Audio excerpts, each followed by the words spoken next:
안녕하세요. 오늘 저희가 함께 살펴볼 자료는요, 1898년에서 1901년 사이, 그러니까 19세기 말에 쓰인 루돌프 슈타이너의 비평들입니다. 네. 당시 문학계에 대한 아주 날카로운 글들이죠. 맞습니다. 여러분이 보내주신 이 자료들을 통해서 당시 문학, 또 작가들, 그리고 그 시대의 어떤 문화적 변화 같은 것들을 슈타이너의 시선으로 한번 따라가 보려고 합니다. 특히 그가 기성문단, 그러니까 당시의 주류 문학계죠. 거기에 대해 상당히 비판적이었어요. 네, 그 부분을 좀 자세히 파고들면 재밌을 것 같아요. 그가 뭘 비판했고, 또 그가 생각하는 진짜 현대적인 예술은 뭐였는지. 자, 시작해볼까요? 좋습니다. 슈타이너는 당대 비평가들이 너무 피상적이라고 봤어요. 진짜 중요한 작품들은 일부러 외면하는 경향까지 있다고 지적했거든요. 외면한다고요? 의도적으로? 네. 심지어 침묵으로 죽이는 시스템, 독일어로는 토츠슈바에게 시스템이라고 불렀습니다. 와, 침묵으로 죽이는 시스템이라니 굉장히 강한 표현이네요. 그렇죠. 그러니까 과거 분석에만 너무 매달려서 정작 동시대 작가들, 예를 들면 뭐 하머링이라든지 안첸그루버 같은 사람들의 중요한 작품들을 제대로 보려고 하지 않는다는 거예요. 깊이 있는 이해보다는 그냥 겉핥기식 비평만 한다는 거죠. 알겠습니다. 그런 기성 문단에 대한 비판을 넘어서 슈타이너가 그럼 진짜 현대적이라고 생각한 건 뭐였을까요? 단순히 뭐 새로운 스타일 이런 건 아니었을 것 같은데요? 맞아요. 그에게 중요한 건 형식이 아니었어요. 뭐랄까 시대 정신을 예술가가 어떻게 담아내느냐 이거였죠. 시대 정신이요? 좀 더 구체적으로 설명해 주실 수 있나요? 네. 그러니까 과학적 세계관이 막 떠오르고 옛날에 어떤 이상 같은 것들은 무너지고 이런 혼란 속에서 새로운 의미를 찾으려고 막 고뇌하는 그런 분위기 있잖아요. 네네. 전환기의 그런 느낌? 그걸 예술이 어떻게 마주하고 표현하는가 이게 핵심이었어요. 예를 들어 발자크 같은 작가는 인간을 좀 더 과학적으로 이해하려는 그런 시대 변화를 잘 포착했다고 봤고요. 아, 발자크. 또 빌렐름 요르단이라는 작가는 옛날 신화, 니벨룽겐 같은 거에 현대적인 의식을 좀 불어넣으려고 시도했고요. 흥미롭네요. 그럼 슈타이노가 특히 좀 주목했던, 아, 이게 진짜 현대적이다라고 봤던 작가나 작품이 있었을까요? 마리 오이게니 델레 그라치에아닌 작가를 좀 주목했어요. 델레그라치예요? 어떤 점 때문에요? 그녀 작품에는 그 낡은 확실성 같은 게 다 사라진 세계에 대한 어떤 깊은 환멸감, 그런 게 잘 나타나 있거든요. 근데 동시에 거기에 그냥 주저앉는 게 아니라 맞서 싸우려는 저항정신 같은 것도 담겨 있고요. 아, 환멸과 저항, 그 두 가지가 공존하는군요. 네, 슈테이너한테는 바로 그게 시대를 정면으로 딱 마주하는 예술가의 태도, 그러니까 진정한 현대성의 정수처럼 보였던 거죠. 결국 중요한 건 뭐 새로운 형식이니 기법이니 이게 아니라 그 시대를 반영하는 새로운 영혼이었다, 뭐 이렇게 본 겁니다. 시대의 영혼을 담는다. 결국은 인물의 내면을 얼마나 깊이 있게 그리느냐 이 문제랑 연결될 것 같은데요. 슈타이너가 작가들의 내면 묘사에도 관심이 많았다고요? 물론이죠.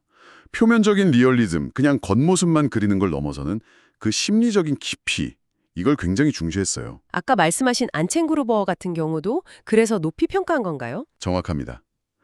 안첸그로버의 인물들은 그 행동 하나하나가 그냥 꾸며낸 게 아니라 깊은 내면의 어떤 필연상에서 자연스럽게 흘러나오는 것처럼 보였거든요. 슈타이너에게는 그게 가치가 있었던 거죠. 단순히 현실 모방이 아니라 살아있는 심리적 진실. 그렇죠. 로자 마이레더라는 작가도 비슷하게 봤어요. 이 작가는 지성과 직관 사이의 어떤 긴장감, 또 무의식적인 힘이 인간관계에 어떻게 작용하는지 이런 복잡한 인간 정신을 잘 탐구했거든요. 그런 심오한 생각들을 예술적인 형식으로 잘 녹여냈다고 칭찬했죠. 그렇군요. 반대로 혹시 당시에는 되게 유명했지만 슈타이너 기중에는 좀 못 미쳤던 작가도 있었을까요? 예를 들면 에브너 에셴바흐 같은 작가가 그랬어요. 아, 에브너 에셴바그. 왜죠? 작품이 별로였나요? 별로라기보다는 기술적으로는 못 뛰어날지 몰라도 인물들의 가장 깊은 속마음이라든가 무의식적인 동기 같은 거 있잖아요. 그런 것까지는 충분히 파고들지 못했다. 이렇게 본 거죠. 그 내면의 진실성, 그게 슈타이너한테는 중요했던 거예요. 내면의 진실성. 아, 그러고 보니 여기서 또 슈타이너의 드라마에 대한 생각으로 자연스럽게 연결이 되네요. 전통적인 독백 방식에 좀 의문을 제기했다면서요? 네, 맞아요. 이게 또 굉장히 흥미로운 지점인데 언어만으로는 뭔가 부족하다고 본 걸까요? 딱 그거예요. 그는 언어라는 게 영혼의 아주 미묘한 움직임을 잡아내기에는 너무 거친 집게 같다고 표현했어요. 독일어로 추 그로빗 상행. 거친 집게요? 하하, 재밌는 비유네요. 그렇죠. 독백 자체의 가치를 아예 부정한 건 아니지만 그것만으로는 한계가 있다고 본 거죠. 그럼 뭘 더 원했던 걸까요? 언어 말고 다른 무언가. 그는 말로 직접 표현되지 않는 것들 있잖아요. 예를 들면 침묵이라던가 어떤 분위기, 아니면 그냥 놓여있는 사물 자체가 가지는 의미 같은 것들. 아, 비언어적인 요소들. 네, 그런 것들이 언어만큼이나 어쩌면 그 이상으로 중요하게 작용하는 그런 드라마를 생각했던 거예요. 삶의 복잡한 현실을 더 온전히 담아낼 수 있는 그런 공간을 원했던 거죠. 말 너머의 현실을 담는 드라마라 혹시 그런 가능성을 보여준 작가로 언급한 사람이 있었나요? 메테렐링크를 약간 그런 방향으로 가는 한 걸음 정도로 보긴 했어요. 아, 메테를링크, 파랑새의 작가. 네, 근데 동시에 메테렐링크의 인물들은 아직 좀 현실적인 무게감이 부족하다. 약간 그런 지적도 하긴 했죠. 슈타이너가 궁극적으로 원했던 건 언어적인 요소랑 비언어적인 요소들이 정말 동등한 무게를 가지고 삶의 복잡성을 온전히 드러내는 훨씬 더 깊은 차원의 리얼리즘이었던 것 같아요. 자, 오늘 슈타이너의 여러 생각들을 쭉 따라와 봤는데요. 정리해보면 그는 자기 시대 예술에게 끊임없이 현실과의 관련성, 또 깊이, 그리고 진실성 이런 것들을 요구했던 아주 때로는 도발적인 비평가였다. 이렇게 볼 수 있겠네요. 맞습니다. 단순히 새로운 기법이나 형식을 좇는 게 아니라 그 시대의 본질, 그 정신과 정말 치열하게 씨름하는 예술, 그걸 원했던 거죠. 네, 오늘날에도 생각해 볼 만한 지점인 것 같습니다. 그렇죠. 여기서 중요한 질문이 하나 생기는 것 같아요.